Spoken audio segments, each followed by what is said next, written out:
സാമൂഹ്യ സുരക്ഷാ pension അട്ടിമറിച്ചുവെന്നാരോപിച്ച് KSKTU നേതൃത്വത്തിൽ ചിറ്റൂർ വില്ലേജ് ഓഫീസിന് മുന്നിൽ ധർണ നടത്തി.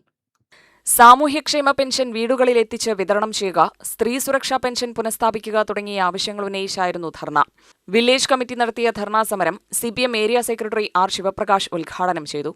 2016 അധികാരത്തിൽ വന്ന ഇടതുപക്ഷ ജനാധിപത്യ മുന്നണി ഗവൺമെന്റ് പറഞ്ഞു എല്ലാ പെൻഷനും എല്ലാ മാസവും വീടുകളിൽ എത്തിക്കുമെന്ന് പറഞ്ഞു. ആ ഒരു സ്ഥിതിവിശേഷമാണ് നമ്മൾ പറഞ്ഞ് പ്രകടനപത്രികയിൽ പറഞ്ഞതാണ്. വർദ്ധിപ്പിച്ച പെൻഷനും പുതിയ പെൻഷനും എല്ലാം നടപ്പിലാക്കാൻ നമ്മൾ അന്ന് തയ്യാറായി. അതെല്ലാം നടപ്പിലാക്കിക്കൊണ്ടിരിക്കുകയാണ്. നടപ്പിലാക്കി കുടിശ്ശിക മുഴുവൻ കൊടുത്തു.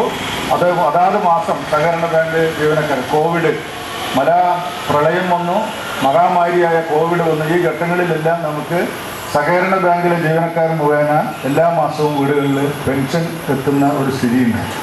അങ്ങനെ വന്നപ്പോൾ എല്ലാവർക്കും മാസം തുടക്കത്തിൽ 1200 കോടി, ഇപ്പോൾ 2000 രൂപയായപ്പോൾ 1800 കോടി രൂപ ഓരോ മാസവും നമ്മുടെ നാട്ടിൻ പ്രദേശത്ത് പണം കിടന്ന് കളിക്കുകയാണ്.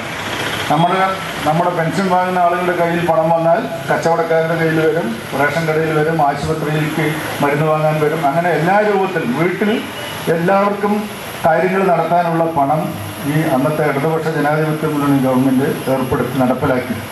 പക്ഷെ ആ ഒരു പദ്ധതിയാണ് ഇപ്പോൾ അധികാരത്തിൽ വന്ന UDF നേരിട്ട് ആർക്കും കൊടുക്കണ്ട, എല്ലാവരും ബാങ്കിലേക്ക് പോകട്ടെ എന്ന് പറയുന്നു.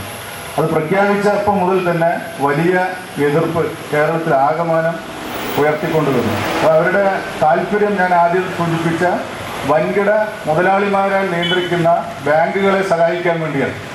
മണികണ്ഠൻ തറക്കളം അധ്യക്ഷനായി.